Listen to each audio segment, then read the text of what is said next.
পৃথিবীতে টাকার মূল্যটা বেশি, মানুষের বেশি মূল্য নেই। জীবন আমার নেই। আমার আম্মু হালাস হয়ে গেছে গা, আমার আব্বু আরেক বিয়ে করে সংসার করে আমার পরিচয় দেয় না। আমি আমার ফুপিদার দেই, আমার ফুপিদারের টেকা না দিলে আমার মারে অত্যাচার করে।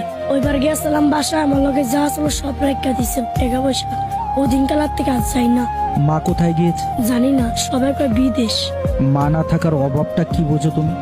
আজকে রাস্তায় তো না ভালো খাইতে পারতাম, কিনতে পারতাম, ঘুমাইতে পারতাম, ঘুরতে পারতাম, সবই করে থাকতো। সন্তানকে যে মা আদর করে সেই আদরটা কি অন্য কেউ করতে পারে? জি না, আমি যদি আজকে আমার মা থাকতাম ঠিকই রাস্তায় যেতাম না, আমার বুকের ভিতরে আমার মা রাখতো। মায়ের কথা মনে পড়লে কেমন লাগে তোমার কাছে? আমি হারাইতে প্রতিদিনই কান্দি, মার কথা মনে এলে সবসময়। তুমি গোসল করেছো কতদিন আগে? অনেক আগে গোসল, শরীরের অবস্থা মহিলাতে ভরা। বাবা যে তোমার খোঁজ খবর নেয় না, কেন নেয় না? আরেক বিয়ে করছে, আরেক ঘরের সন্তান আছে, নিজের 5টা রিস্ক আছে, গ্যারেজ আছে, সংসার দেয়, আঙুরের খোঁজ দেন, আমার পরিচয় দেন, আমার ফুপুরে টেনা দিলে মারে, অত্যাচার করে। এই কারণে আমি বাইরে যাই। আমার ফুবা আমার গিট লাগে আমারে, এর বড় মেয়ে আমার মারে, সবাই অত্যাচার করে, ছোট মেয়ে আমারে, সবাই। টাকা না দিলে খাওয়ান দিব না, বাচ্চাগুলো ভাত কেউ